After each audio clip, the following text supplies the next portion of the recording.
The test scores came back just great. You know, people fill out a questionnaire, a sheet, and those kinds of things. Only one person out of 350 people rated it poor.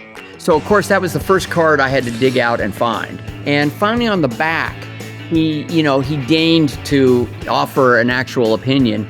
And I said the question was, please rate and comment on the ending. And he said, terrible, with an exclamation mark. More Hollywood bull, 2 exclamation marks. That would never survive, 3 exclamation marks. And I said, well, he didn't know it was a true story. The following is a production of Dirty Mo Media. Hey everybody, it's Dale Jr. back again for another episode of the Dale Jr. Download. And it's Wednesday and it's the guest edition. And this is a special one. We've got Ron Howard as a guest today. Pretty incredible to have this opportunity to speak to Ron. And with everything he's done from acting to creating movies, directing, producing. Obviously, he's a co-founder of Imagine Entertainment, who were the people behind the Earnhardt documentary, and that's how they created this opportunity for us to talk to Ron. I've got a few questions here that I'm excited to ask him. Just, going to be curious about, what I'd like to learn about his life and what his experience was like, I suppose, on the documentary, but much more than that. So we'll get right into it. This is going to be a lot of fun. He's going to give us about 45 minutes. So let's get after it. And a great episode of the Dale Jr. Download, our guest segment today with Ron Howard. Ron, first off, thank you for giving us some opportunity to talk today.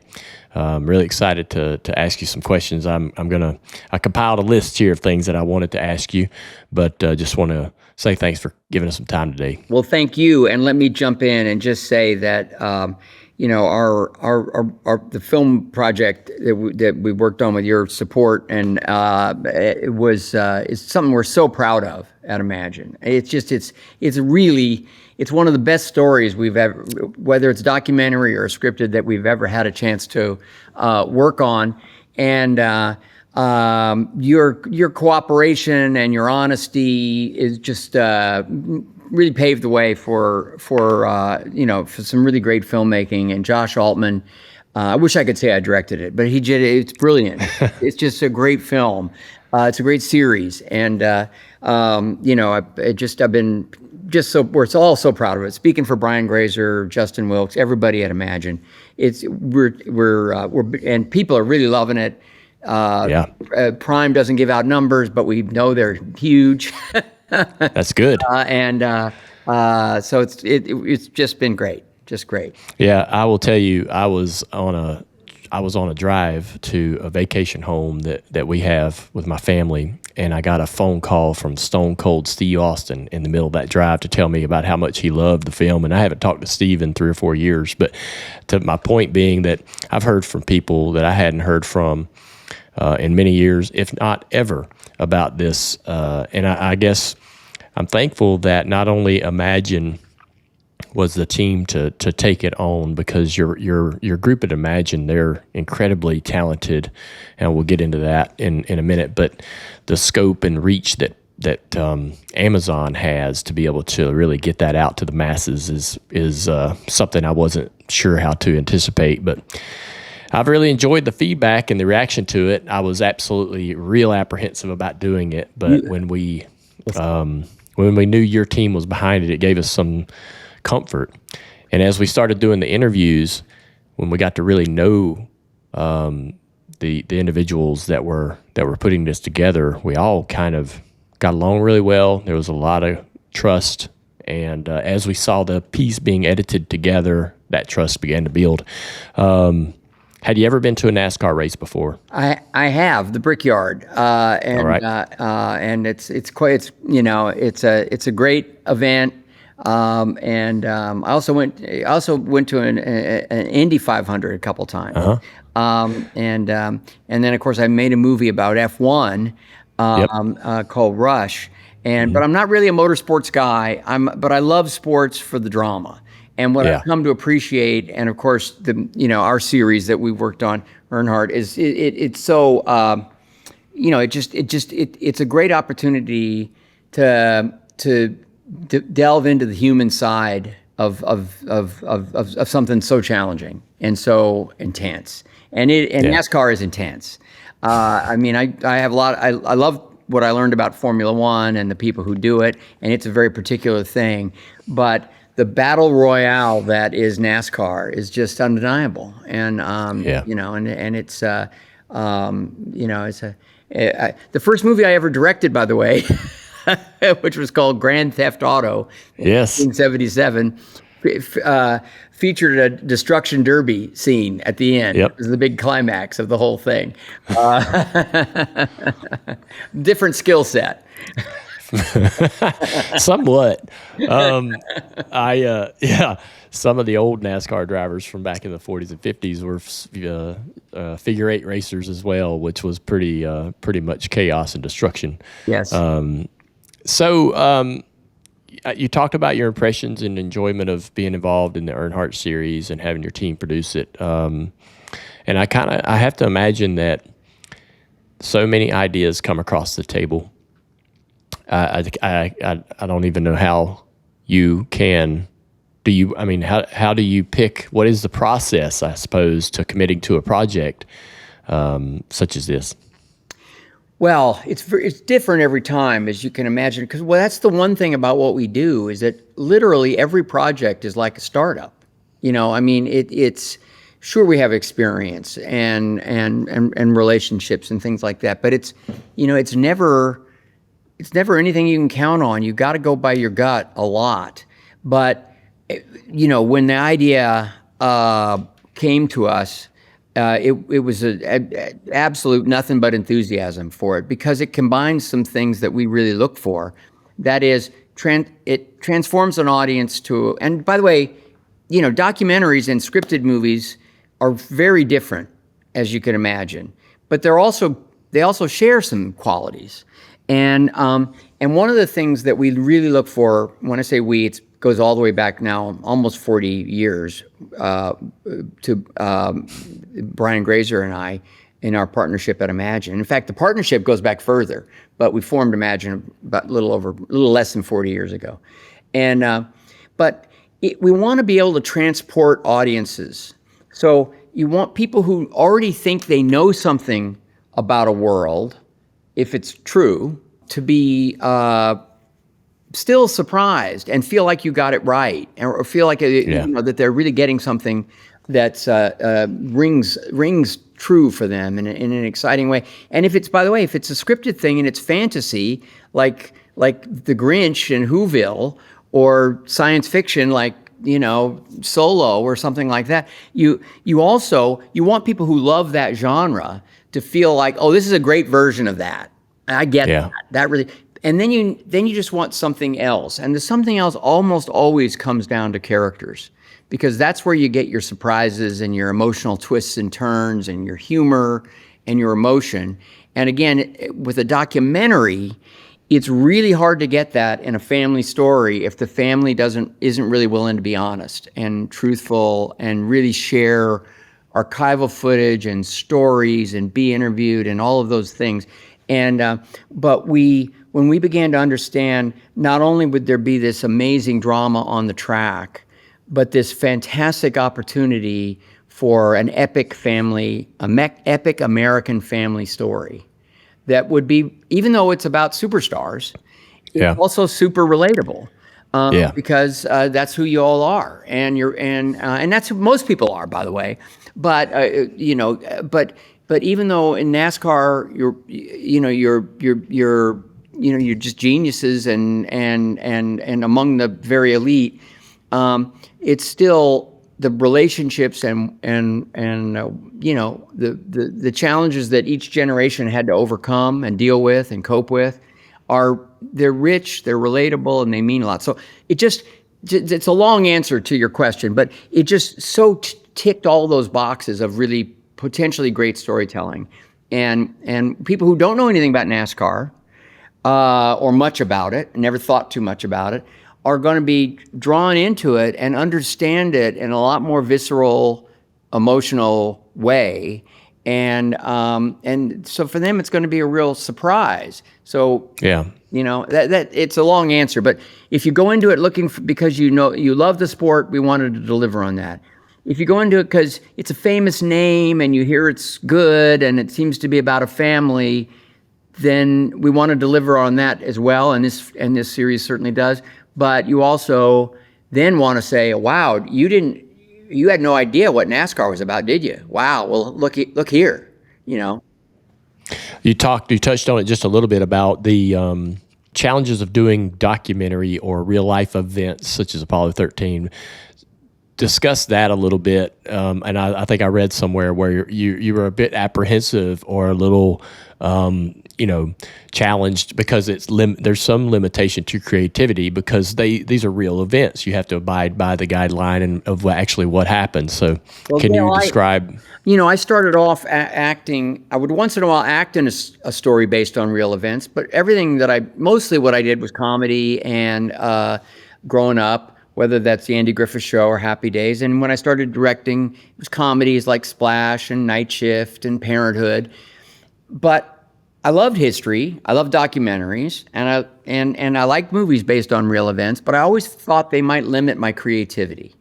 Mm-hmm. And then I got into Apollo 13, and it was a story that Brian and I both were really interested in. Somebody who worked at Imagine's dad had been a mission controller and really knew a lot of the intricacies about that story. So we had a real inside track, got to know Jim Lovell very well, and recognized the human drama and that potential. But still, I wondered what it would be like to try to do this story. Tom Hanks loved space. Once he was our star, he became like a key collaborator because he just believed in the facts. All we have to do is show it, and the drama will be there. And I followed that mantra and went into it. And still wondering how audiences would respond. We had our first test screening, and this was a blind test where all people knew was that it was a PG-13 movie. They had no idea. They knew nothing else about it, who was in it, nothing. So it's just a cold, blind test. It was very early on in the process. We even had drawn storyboards for the launch and the reentry and the explosion in space and things like that. So it was pretty hard for people to watch in some ways, but man, did they love it. The test scores came back just great. People fill out a questionnaire, a sheet, and those kinds of things, and they rate the movie: excellent, very good, good, fair, and poor. Would you definitely recommend it? Probably recommend it or not recommend it. And then you collect these statistics and you have a sense of, how people responded to the movie. Well, the test scores were just great.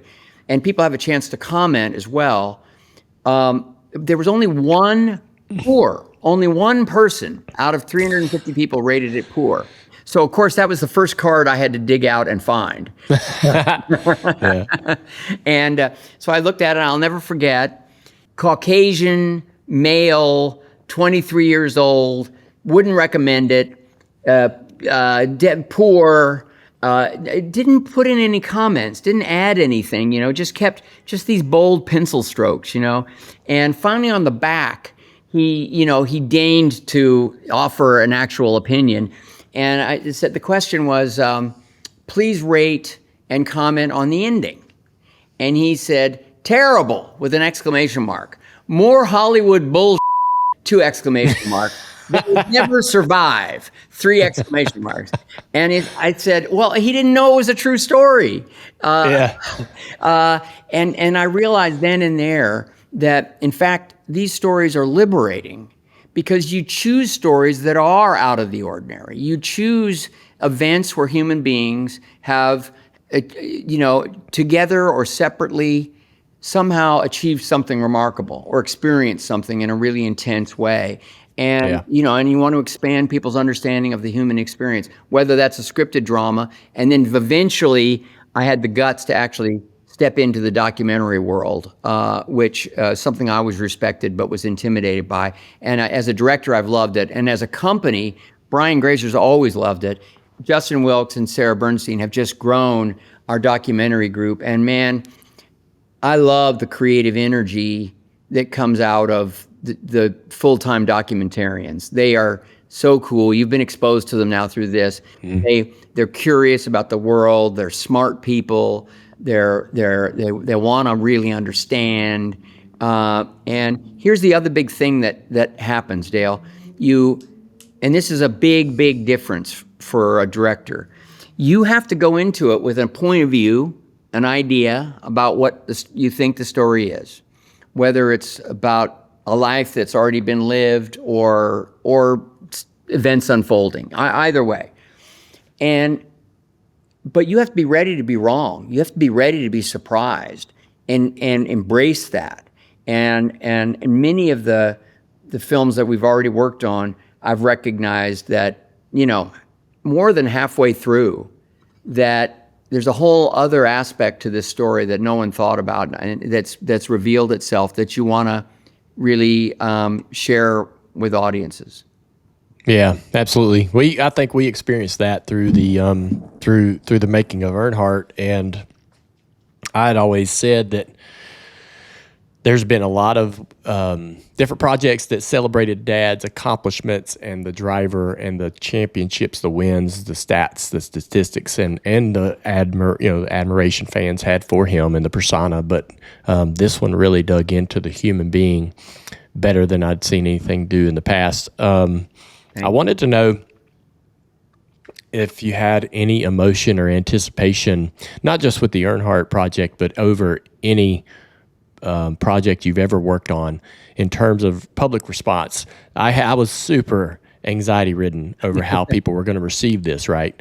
And I I do that about every project I work on.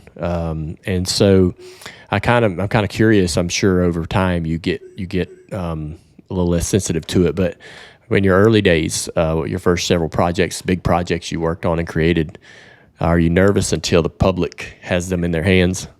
Dale, I wish I could say that I was over it. It's still there. And it's, again, it gets back to this idea that each and every one of these, sure, you carry your reputation with you, but each one is its own challenge.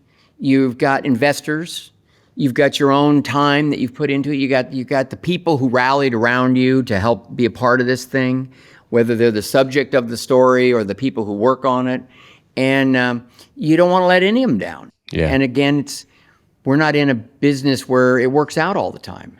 We have a good batting average, and we've been at it a long time, but it ain't perfect. Years ago, I worked with a producer who was late 70s, very many Oscars. David Brown was his name. Brilliant Hollywood fixture, I worked with him when I was only about 29 or 30, and I learned a lot from him. And just a couple of years later, we had just started Imagine Entertainment.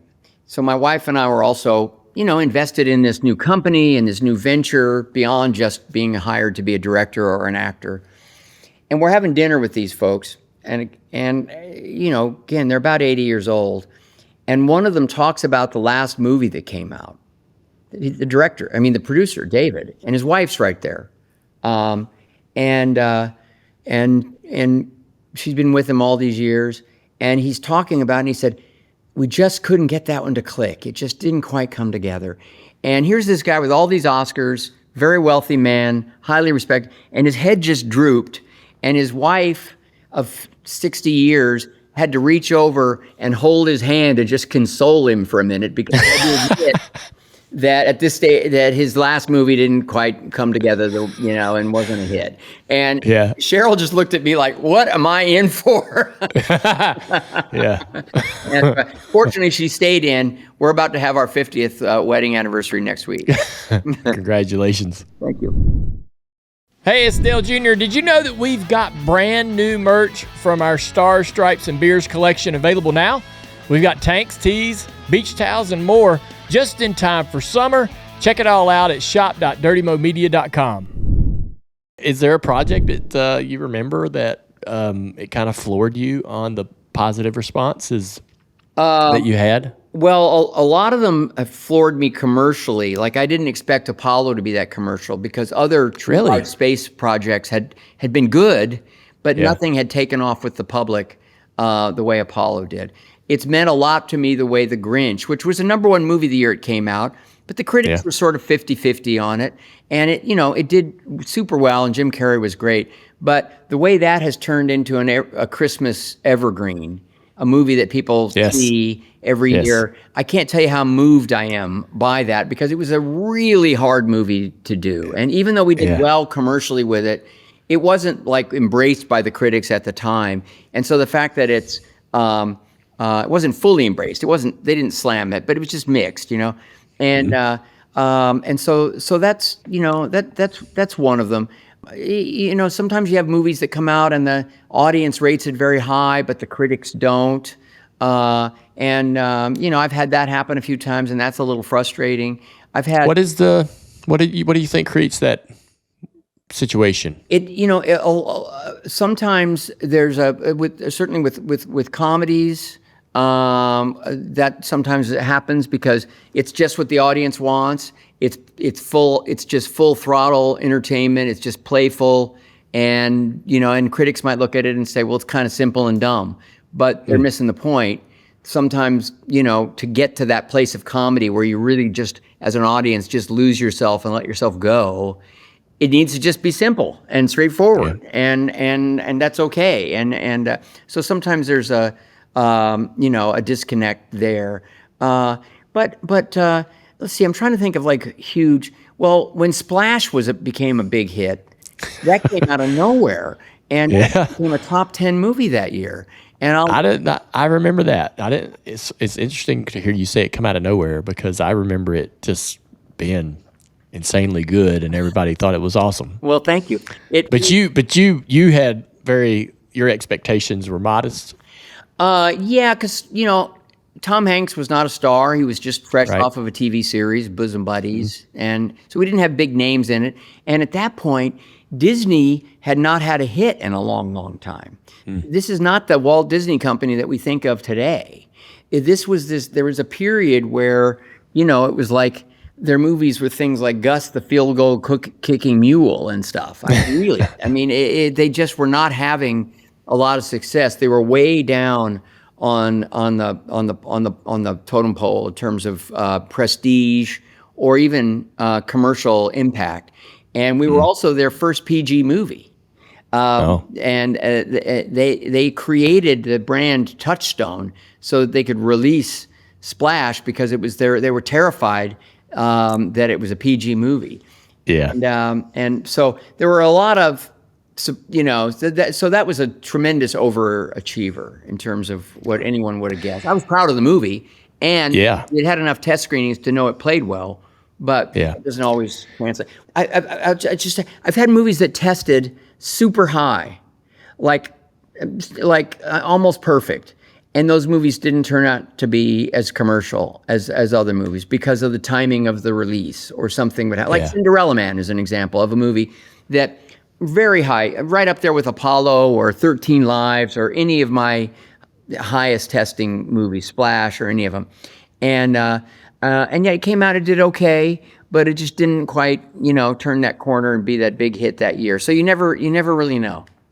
Yeah, I guess timing is everything too. What's going on and Audience. My oldest daughter would be disappointed if I didn't tell you. She Splash, much like The Grinch, is still very popular because my oldest daughter loves mermaids, and so we've been watching that one here lately. So in NASCAR or in racing, if you're an inspiring driver, you want to win the Daytona 500.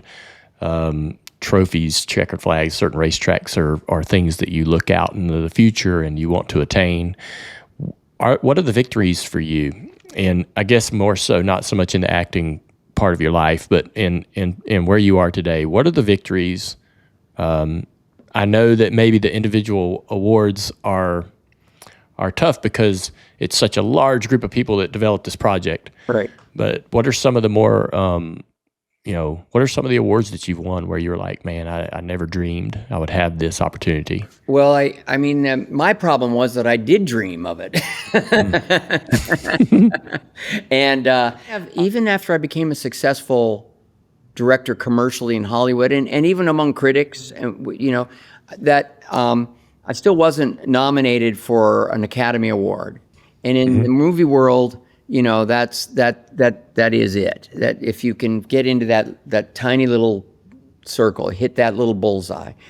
And I had an experience where Apollo 13 was very well regarded and was nominated for Best Picture, but I personally wasn't nominated for Best Director, which is kind of a rare fluke that happens a little bit more now because they now have 10 movies that can be nominated and only 5 directors. So it happens to a few people every year now. At that time, it was like a real fluke. It's like it happened to Spielberg once, it happened to Francis Coppola once, strangely enough on The Godfather of all things, where the movie was nominated, but he wasn't nominated as a director. I think it might have happened to Steven on E.T. or something like that. Jaws, maybe. I don't remember, but some major movie where the movie was nominated and he wasn't. Well, that happened to me, and it happened at a weird time. That year, the movie Braveheart and Apollo 13 were the two sort of big front runners for Best Picture. And I happened to be directing Mel Gibson, who directed Braveheart and starred in Braveheart, at that same time. And Gary Sinise was an actor in my movie, Apollo 13, but he was also co-starring with Mel in Ransom, which we're making. So the day that the nominations came out, it came down the line, and finally the assistant director who I'd worked with for many years came over and said, well, Mel got nominated, but I'm afraid that you didn't.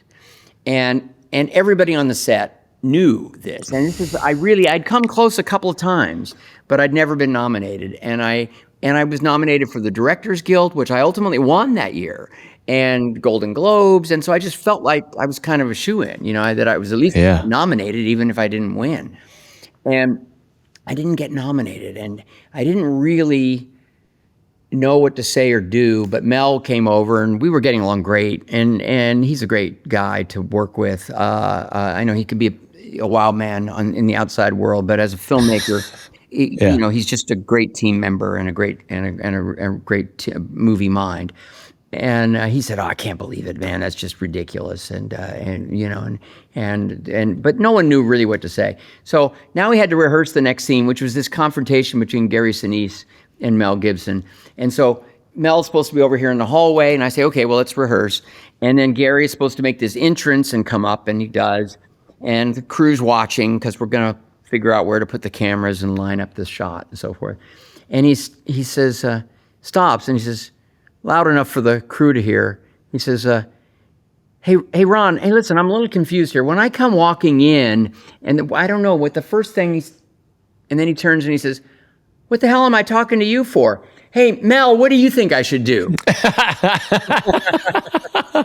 got a huge laugh. It broke the ice that it got through. Now, some years later, what was it? 4 years later. Now, Beautiful Mind is very popular. It's a front runner, and to my relief, I am nominated. Yeah. And so that felt great. And now, a couple of days before the awards, I bump into Mel at a party. And there's always these pre-award parties, this circuit of parties. And he says, hey, I'm going to give you an Oscar here in a couple of nights. And I said, what do you mean? He says, I'm giving the Best Director award. And I said, well, how do you know it's going to be me? And he says, oh, believe me, buddy, I know.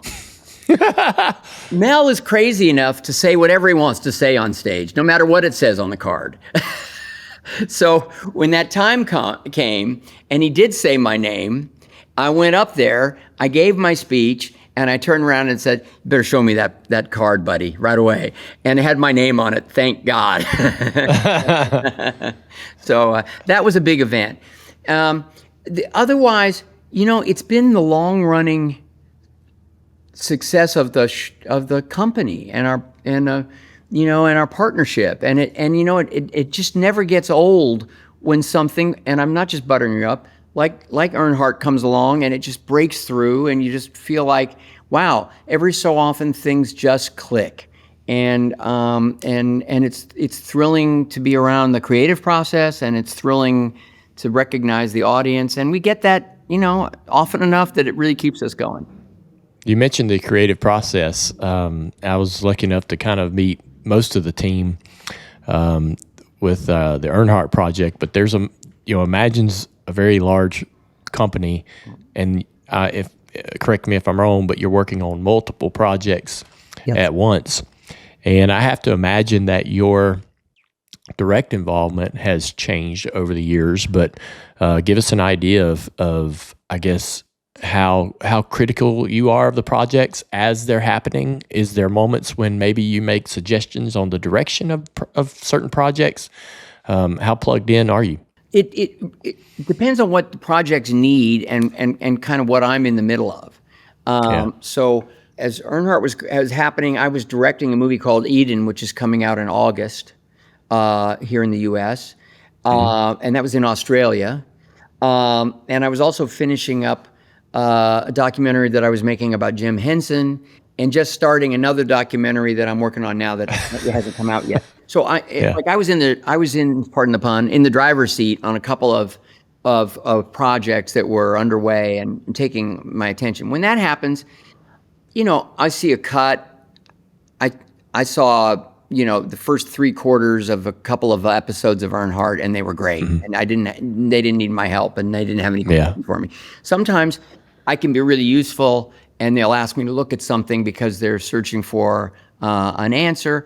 Or if it's a project that I had a lot to do with getting made, then I'll take a little more responsibility, because the company that's financing the project is really, expecting my direct involvement. So it really varies year by year and project by project.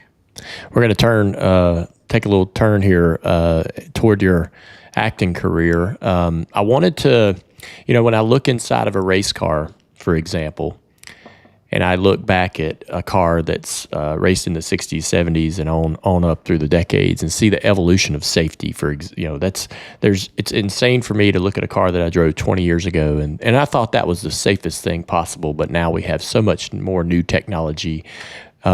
Take me back to the set, maybe on Happy Days or the Andy Griffith Show, and explain to me, I guess, how the technology, maybe as simple as it might have been then, to what it is today. How you've been a witness to this massive evolution. Yeah, going back to when I was really young, and they were still doing dramas as live TV, and I earliest memories are of that pressure, and I think the fact that I got cast and was able to come through a few times. This was before the Andy Griffith Show, I think, is what led the CBS casting directors eventually to put me up for the Andy Griffith Show, because they've even as a kid I was reliable, which had a lot to do with my dad's ability to sort of to coach and teach. He was an actor as well, Ransauer, and but here's the funny thing. Yeah, tech has changed things,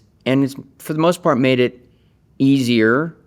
Guidelines have gotten stricter. I mean, Henry Winkler once fired up his motorcycle, which he didn't really know how to ride, and drove off camera and ran into a ladder that had a guy sitting on top of it, and he fell about 18 feet to the ground. And here's another thing that's a little different back then than today. It was night shooting, and he was already well into his cups, and so I think that saved him on the fall. Today he wouldn't be drinking, and no one would let Henry crank up and drive off unless he'd been certified.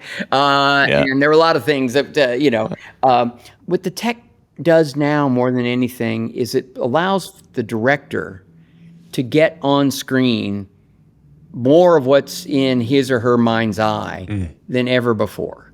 And there were all these barriers before: expense, just practical logistics. We can't build that set. We can't go to that place. All of these kinds of things that are now made possible for audiences. Of course, audiences immediately take them for granted. A friend of mine, Bob Zemeckis, who did Forrest Gump and Castaway, and so many great movies. Roger Rabbit, Who Framed Roger Rabbit, by Back to the Future. He's brilliant and always pushes technology to the edge. But in an article not long ago, he said, well, now that audiences know that anything is possible, you can put anything on screen, it all comes back to story. Yeah. Like, how much do you care about the story? And that's the thing that hasn't changed. I'll tell you. Tones change. What's in vogue, the way people talk.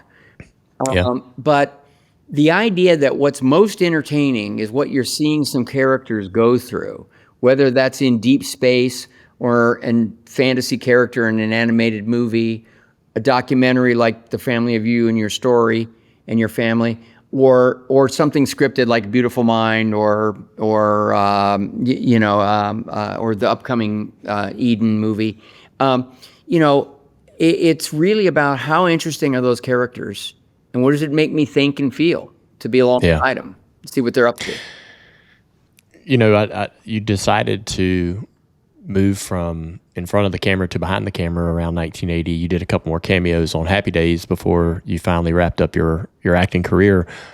What was that process like for you? I love to, typically we do a lot of interviews with race drivers on this show, and a lot of times it's retired guys, and I love to have that conversation about how you make that choice and that decision, that commitment to make that change in your life. I wonder what that was like for you, because you had become this very iconic figure for a lot of people in the roles that you had as an actor. Mm-hmm. And I'm sure that there was many years where everyone you ran into, every fan, were like, hey, when are you going to get back behind, in front of the camera? Yep.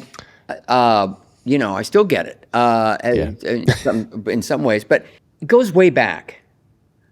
So all the directors on the Andy Griffith Show had been actors. Oh. And I saw that. And when I was about 10, one of them, in fact, it's a guy named Howard Morris who played Ernest T. Bass. Yes. And he was great. How many episodes was Ernest T. Bass in the 249 episodes? Maybe 10 or 12.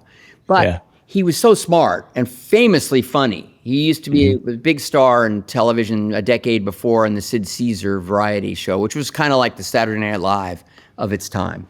And so a very funny, very sophisticated guy.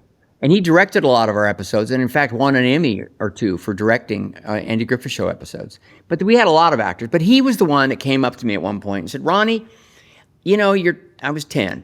He said, I see the way you're watching everything, and you like to look through the camera, and you're interested in the writers and what they're doing, and all of it, even when you're not in the scene. I bet you're going to wind up being a director. He was the first one to articulate it. But Andy and the producer, they gave me an 8mm camera around that time. And there was kind of like this quiet encouragement within even though actors didn't become directors that often, somehow I felt like it was a natural sort of progression for me. And when I really began to be a good fan of movies and stopped just watching TV or whatever was on TV, but started going to the movies when I was 12, 13, I really fell in love with the idea of movies, because then I understood that was a medium that wasn't about the writers and producers and the network. It wasn't a team game as much. It really was about what the leadership of a single individual and what that really meant. And that idea appealed to me because I got into acting very young. I loved it, happened to love it. I was good at it. I was successful at it. But I don't have a performer's personality, really. And there was something about the leadership role that I saw that the directors filled that by the time I was 15, it's really all I could think about. Except I still thought maybe I had a shot at the big leagues. But, right around then, the breaking stuff that those guys started throwing were just, I was scaring the hell out of me. flying out of the batter's box. I couldn't keep my head in.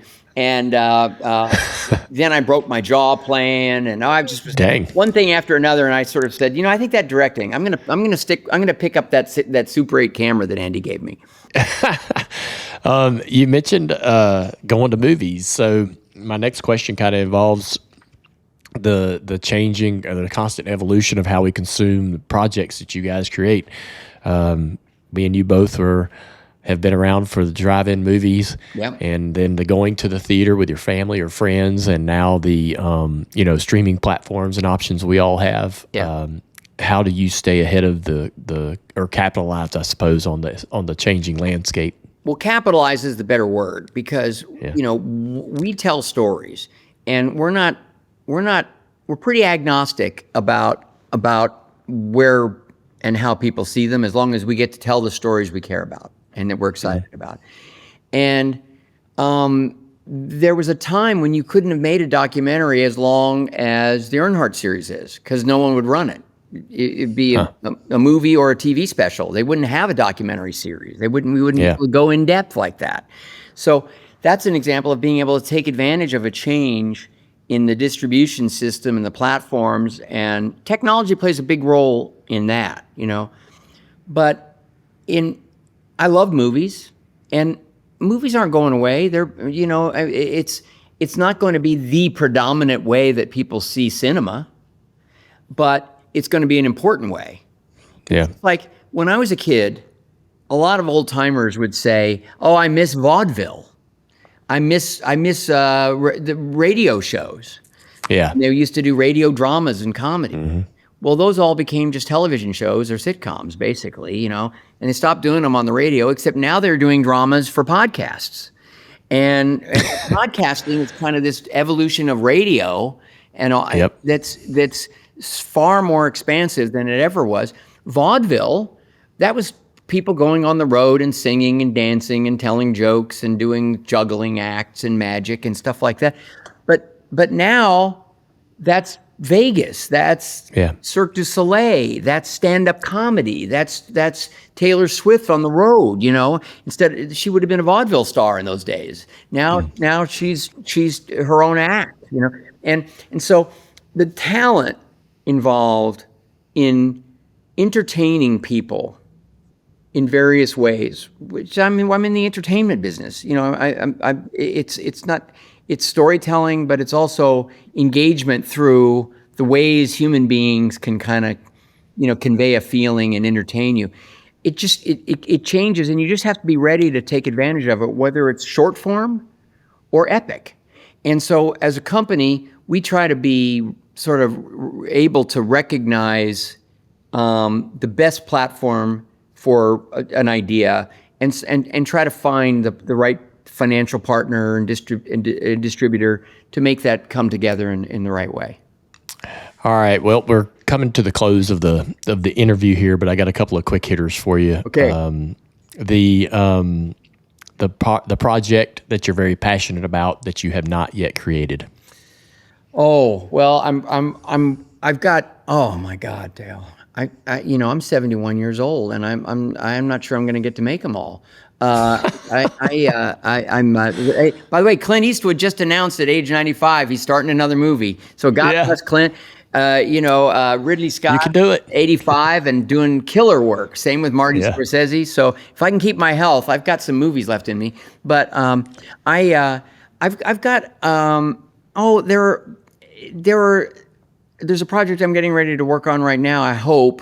I don't want to say too much about it. It's about a Medal of Honor winner. I'm Gotcha. really thrilled by this story, and we don't know yet that we have all the financing together. And so that in my radar right now is something that I'm incredibly passionate about, that I really hope to make. But I've got several stories and subjects, that I'm dying to get in. I'm sorry, that wasn't a quick answer, but you're talking about quick answers. Sorry for that. Who is an actor or an actress that you would love to work with? It could be someone current or someone from your past or the history of the sport. Well, I still film. haven't directed Meryl Streep, and that would be a dream. Really? Yeah, she's really awesome. I worked with Tom Holland when he was young, 17 years old, but I could just see how much charisma he had and how much intelligence. I'd love to work with him again. But Zendaya seems great. I just worked with Sydney Sweeney. I sure would like to work with her again. There are just a lot of talented people, and I tell you, actors are getting smarter and they're running deeper than ever before. And I think it has to do with the fact that there's so much out there to see. There's so much work going on, and they can see what. And so I think very young, they're becoming very, very sophisticated. Yeah. What is who's an actor or actress that blew you away or surprised you by their performance or effort? Russell Crowe in A Beautiful Mind blew my mind, for sure. Jim Carrey in The Grinch blew my mind. These are both like high wire acts of performances. For Russell, it was the psychological, emotional intensity and what he put himself through, not in some fake actor studio pretentious way, but just to try to convey, what that sort of mental illness might be like in a really emotional way. And he put himself through a lot, and I was often shaking my head. Jim Carrey, it was kind of like watching, Michael Jordan on a good night. Yeah. The physical comedy that Jim could create, could just improvise and find was pretty jaw dropping. And so, those are two people. Last one, the evolution of Tom Hanks. I worked with him on Splash when he was a young guy off of a sitcom. By the time I worked with him again 11 years later in Apollo 13, and we started rolling the cameras and I was really watching him, I thought, man, the growth in him as an artist, what he's been able to understand about the story, his role, and what he can bring to a moment without even a line of dialogue had just grown exponentially. And I realized then, well, he was already a big star, but I just realized why. I realized, that evolution. Well, man, I'm telling you, I can't thank you enough for giving us some time today. This is to work with your team on the Earnhardt project and to allow that to create an opportunity for us to talk today.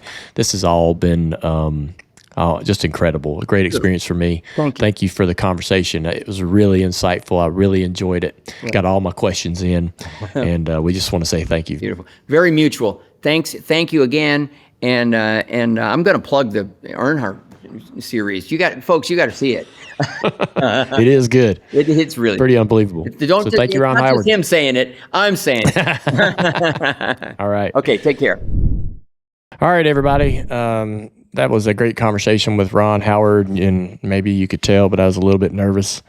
Talking to anybody outside of that sort of comfort zone of racing is always a bit challenging for me. And Ron is just a guy so decorated, just done so much in his career. So, but seems to be so down to earth and easy to talk to.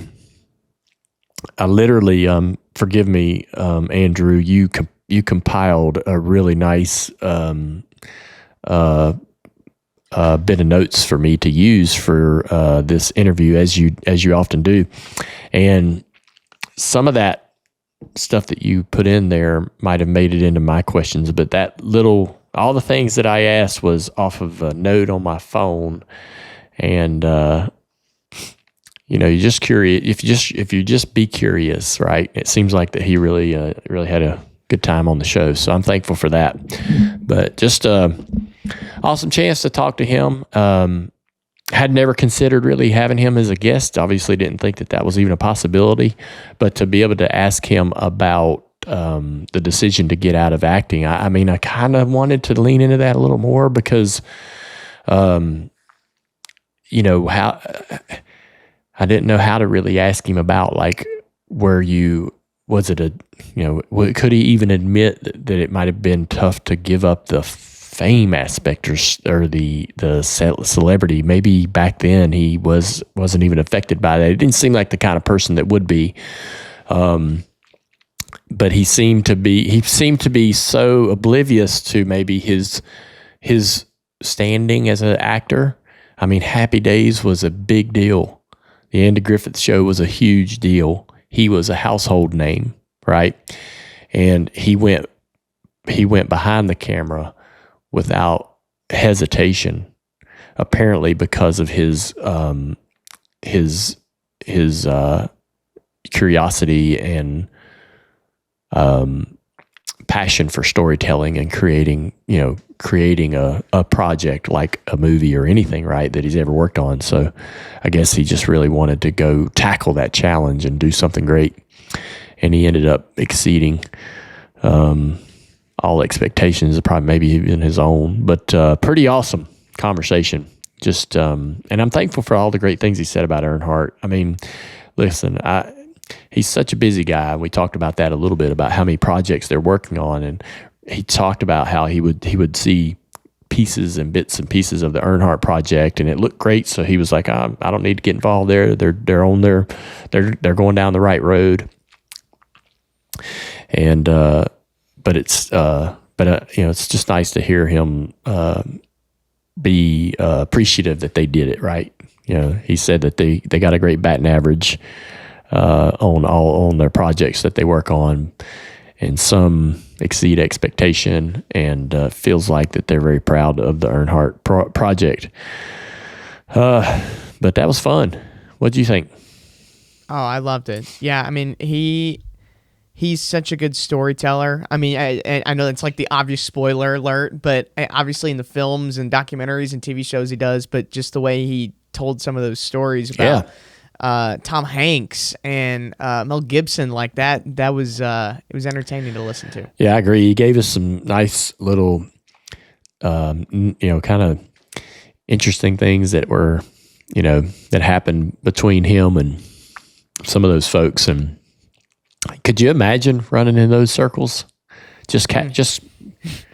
And he does it. He's the big deal, not the star of the movie. Like if you walk into a set, I don't care who's on it, who the male and female lead are. If you saw Ron Howard, you'd be like, holy moly, this is a big deal. It's interesting, pretty fascinating. But he's still able to do it. Like you have so much success, but he still can craft a story in so many different ways and outlets, which is, I think, what makes him a really unique, special talent. 100%, man. We could talk in circles about it, but thankful to get the opportunity to interview him here today. Hopefully, you do a good job editing this episode and make me look really good, because I was pretty nervous. All right, it's time for the white flag. As it is every week, the teardown was live on Twitter and YouTube after the race from Nashville. And a lot of great insight from Jordan and Jeff about the race weekend and Blaney's dominant win. And another driver who had a good run in that race, Denny Hamlin, actions detrimental, came out Monday, where Denny gives us his feedback on not only his third place finish, but Carson Hocevar and all types of things that are new developing storylines in the sport. Denny's always great to share a lot of information with us on his show, and I think people really appreciate having the opportunity to learn. An episode of Door Bumper Clear came out Monday as well, with Jeff Dickerson, who is the co-owner at Spire. And he talked in length about Carson Hocevar as his driver and all types of things. Always good to hear from Dickerson, because he has so much great insight, and he too is really honest and open about his race team and his approach to the sport. So pretty cool to have those 3 episodes or three shows right out of the gate to kick off your week. Yesterday, we had an episode of Dale Jr. Download where we talked about our experiences at Nashville as well, our opinions on some of the things that happened there. And we teed up a little bit about this upcoming race at Michigan in our FanDuel Dirty Mo Doe segment. But a great show. And then also coming out today is an episode of Herman Schrader and another episode of Speed Street with Connor Daly. And then tomorrow, Bless Your Heart with me and my wife, Amy. So enjoying that every single week. We're going to have a great episode for you again. Also, one last thing as we wrap this entire show up. Becoming Earnhardt is returning. We did the 1979 season a couple of years ago, and I worked on that quite a bit, and I'm telling you, that was very rewarding for me, and I'm thankful to hear if anybody ever comes up to me and says, man, I love that Becoming Earnhardt series. That's a great feeling because I enjoyed working on it. I got to tell you, we worked on this Earnhardt documentary. We worked on Becoming Earnhardt. The experience between, even though this Earnhardt doc is this massive thing on Prime, I learned and enjoyed the learning experience from Becoming Earnhardt just the same. I know my dad very well. And my most recent memory of him is going to be the one that dominates my mind when I think about him, right? The Dale Earnhardt the Dale Earnhardt that we know had multiple chapters, and in those chapters he was a different individual, and he changed and evolved and grew and matured. The Earnhardt from the 70s, the early 80s, I really don't know that well. I was a kid. I don't know what I wasn't privy to a lot of the adult conversations going on in the room.